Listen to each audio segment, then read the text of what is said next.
Buenas tardes chicos, continuando con el avance de la materia a través de estas videoclases, tenemos el tema que vamos a estudiar en los siguientes minutos, el tema de historia clínica dietética.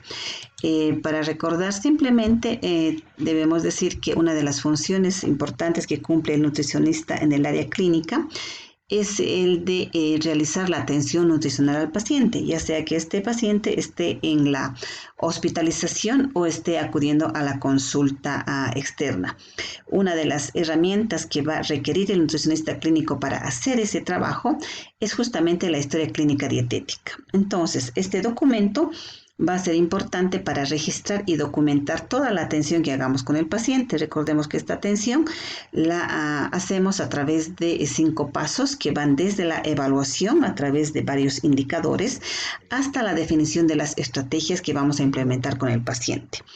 Este documento debe estar hecho de la manera más clara, debe ser el reflejo de lo que hemos hecho con el paciente, porque en algún momento incluso llega a ser un documento legal. Por lo tanto, la historia clínica dietética debe ser el respaldo del trabajo que haga el nutricionista. Pero básicamente, ¿qué sería este documento? Es un instrumento, como ya lo dijimos, que va a contener datos del paciente, datos de diferentes tipos. Vamos a señalar, por ejemplo, que vamos a encontrar datos de identificación, datos de antecedentes médicos, datos antropométricos, datos dietéticos, en fin, vamos a tener toda la información necesaria para saber quién es nuestro paciente, cuál es su contexto y cuáles son sus problemas que nosotros tenemos que atender con la terapia dietética. Esta historia clínica dietética se basa en un interrogatorio. Básicamente es una encuesta que hacemos al paciente siguiendo una secuencia, como vamos a ver más adelante, y también aplicando las técnicas de la buena comunicación, que también va a ser un tema de estudio más adelante. Todo lo que vayamos a tener con esta información a nosotros nos tiene que ayudar a saber con quién estamos trabajando, o más bien para quién estamos trabajando, de tal manera que la terapia que vayamos a implementar se adecue lo mejor posible a todo lo que el paciente nos esté informando. Entonces, ¿cuál es los componentes de este documento? Empezamos con los datos de identificación. Por supuesto, empezamos anotando el nombre y apellidos del paciente, la edad para saber si estamos trabajando con un niño, un adolescente, un adulto mayor, si es hombre o mujer. La ocupación es importante. Este dato nos puede servir a nosotros para saber un poco el grado de instrucción del paciente y adecuar de mejor manera el lenguaje que vayamos a utilizar más adelante al momento de establecer la educación nutricional. El estado civil también es importante de conocer. No es los hábitos alimentarios o las prácticas alimentarias no son iguales en una persona que vive con familia, es casado, que con una persona que está solo o es viudo, por ejemplo. La procedencia es importante de saber si estamos tratando con alguien que es de nuestra zona o está viniendo de otro lado, para adecuarnos también lo mejor posible a sus hábitos de acuerdo a la procedencia. La resistencia actual es importante de registrar acá, si el paciente vive acá o es una persona que está de paso nada más. El diagnóstico médico principal, esta información es importantísima, ya que a partir del diagnóstico médico nosotros vamos a hasta poner el nombre al régimen alimentario que vamos a implementar. Es más, como dijimos, uno de los factores a los cuales adecuamos la alimentación es justamente la patología, y en este caso sería el diagnóstico del paciente, el diagnóstico médico del paciente. Antecedentes familiares, aquí es importante de registrar si en la familia de este paciente que estamos interrogando existen en línea directa familiares, por ejemplo, papá, mamá, abuelitos, o algún familiar que tenga, por ejemplo, diabetes, hipertensión, para de algún modo relacionar el diagnóstico médico del paciente con los factores de riesgo que podría presentar por los antecedentes familiares. La segunda información importante también de la historia clínica dietética es la evaluación antropométrica. Acá nosotros registramos el peso, la talla, Y como resultado de estos dos datos, nosotros determinamos el índice de masa corporal. En base a esto, también nosotros definimos cuál es el diagnóstico del paciente, cuál diagnóstico nutricional del paciente. Si nosotros acá tenemos un IMC de 30, acá tenemos que poner el resultado de ese IMC de 30 para nosotros sería obesidad grado 1. Y esto también se lo tenemos que comunicar al paciente. El peso recomendable, no todos los pacientes van a estar siempre en un óptimo estado nutricional, por lo tanto acá anotamos el peso recomendable que debería tener ese paciente. Otros datos antropométricos podrían ser también la circunferencia de cintura en centímetros, y de acuerdo a este resultado nosotros podemos clasificar al paciente con riesgo metabólico elevado o muy elevado. Como vemos acá, los datos antropométricos son bastante reducidos. Esto está en función del criterio profesional, no porque hagamos más mediciones nosotros vamos a tener una mejor historia clínica dietética. En este caso lo que se recomienda es hacer las mediciones necesarias y suficientes que sirvan al profesional para tener un diagnóstico nutricional en esta parte antropométrica. La otra componente de la historia clínica dietética es la evaluación bioquímica. Recordemos que la evaluación nutricional se realiza a través del ABCD. El A es antropometría, la B llegaría a ser los datos o la evaluación bioquímica.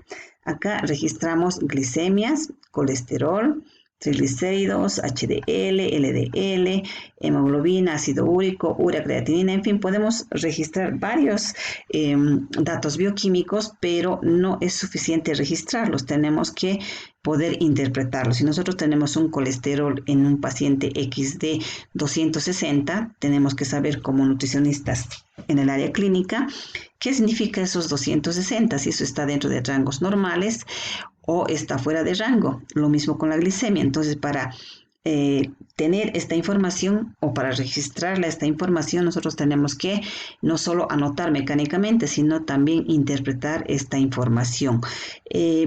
En algún momento nosotros tenemos esta información en alguna otra documento del paciente que puede ser parte de la historia clínica, pero cuando no encontramos información respecto a estos indicadores, el nutricionista está facultado para solicitar estos exámenes de tal manera de complementar la evaluación antropométrica. La otra componente de la historia clínica sería la evaluación. Esto más se basa en la observación que nosotros hagamos al paciente del estado general. También observamos la piel, mucosas, y aquí podemos registrar, por ejemplo, palidez conjuntival, sequedad en piel, pelo, en fin, aquí nosotros tenemos que ser muy observadores y para esto tenemos que conocer también las signos clínicos de deficiencias o excesos. Por ejemplo, tenemos que saber reconocer en un obeso si hay acantosis o si hay mucosas pálidas en el caso de déficit de hierro. Entonces, una de las componentes centrales de nuestra historia clínica dietética va a ser la evaluación de los hábitos alimentarios del paciente, y esto lo podemos hacer a través de diferentes técnicas. Una de ellas, la que particularmente utilizo yo mucho en la consulta, es el de perfil de dieta habitual. En esta técnica nos permite a nosotros tener un panorama global de lo que habitualmente hace el paciente. Aquí de antemano podemos definir los tiempos de comida, tenemos un espacio para registrar hora y las características principales de cada comida. Entonces, ¿cómo preguntamos al paciente? Nosotros le decimos, habitualmente, ¿qué es lo que habitualmente desayuna usted? Si nos dice que sí, empezamos a avanzar con la hora y qué es lo que habitualmente come en ese tiempo de comida, y así nosotros podemos ir llenando los alimentos o los tiempos de comida que habitualmente tiene el paciente, las horas y de qué se compone más o menos esas comidas. La otra forma de identificar los datos dietéticos es a través de una frecuencia de consumo. Aquí tenemos anotados tipos de alimentos por grupos y tenemos las frecuencias. Aquí tenemos cada día, 2 veces por semana, cada semana, 1 o 2 veces al mes, a veces o nunca. De acuerdo a lo que el paciente nos vaya respondiendo, aquí se pueden ir haciendo algunas marcas, ya pueden ser tiqueos o cruces, y dependiendo de cómo se vayan llenando estas diferentes frecuencias, nosotros podemos tener una idea global de qué es lo que hace el paciente o cómo es la alimentación del paciente. Por ejemplo, si tenemos muchos tiqueos en cada día, nuestra interpretación de esto podría ser que el paciente tiene una alimentación variada porque aparecen tiqueos de varios alimentos. Y así por el estilo podemos tener, por ejemplo, frituras nunca, o a veces eso nos da una idea a nosotros de que este paciente tiene, o al menos nos dice nos da un dato de que este paciente tiene hábitos más saludables al no consumir frituras con mucha frecuencia. Finalmente tenemos la información de qué hacemos con esos datos que nos ha dado el paciente sobre su alimentación. Tenemos que hacer un breve análisis de cómo ese paciente es su alimentación, si es adecuada, insuficiente, desequilibrada, con excesos o deficiencias. Preguntamos también sobre intolerancias alimentarias, es decir, el paciente hay alimentos que no tolera, comidas que no tolera, alimentos que rechaza, que no le gustan por alguna razón, lugar de consumo, importantísimo para saber si el paciente come en su casa, en un restaurante, come en el trabajo, el enfoque que nosotros vayamos a darle al paciente en el plan alimentario también va a tener que adecuarse un poco al lugar de consumo. Datos complementarios de la historia clínica dietética. Aquí tenemos, por ejemplo, datos de hábito intestinal, si el paciente evacúa cada día, cada 2 días, cada 3 días, en fin, aquí esta información nos sirve a nosotros para identificar si el paciente tiene un ritmo intestinal normal o tiene problemas de constipación. Si es hipertenso, si no, si bebe alcohol, sí o no, con qué frecuencia, la cantidad. No es lo mismo tener un vasito de vino una vez por semana que puede ser más frecuente y más cantidad. Si fuma o no fuma para relacionar con la hipertensión, por ejemplo, la frecuencia de ese hábito de fumar, la cantidad, actividad física, si el paciente hace alguna actividad, cuál actividad, la frecuencia y el tiempo es importante también de anotarlo. Seguidamente de tener toda la información relevante a lo que hace el paciente, a sus hábitos, su estado de salud, sus hábitos alimentarios, en fin, a toda la información recabada anteriormente, nosotros nos va a servir todo eso para determinar la prescripción dietoterápica, que para nosotros se traduciría en determinar el requerimiento calórico total. Si es un paciente que es obeso, nosotros le aplicaremos, por ejemplo, 25 kilocalorías por kilo peso, o si es un paciente con bajo peso, le daremos 30 a 35 kilocalorías. En fin, aquí determinamos en función del estado nutricional, requerimiento proteico y otros requerimientos. Aquí hablamos de macro y micronutrientes.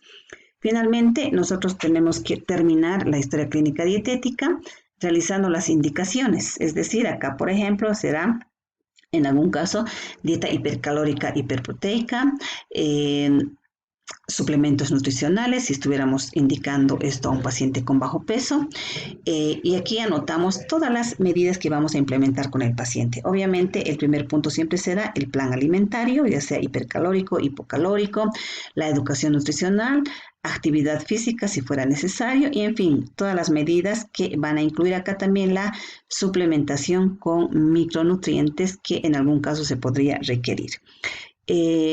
Esta ha sido una presentación sobre los datos que debe tener la historia clínica dietética y la forma como tendríamos que hacer este registro. Como complemento a esta presentación, les voy a dejar una actividad en la página. Por favor, quisiera que lean cuidadosamente para que podamos concluir el tema.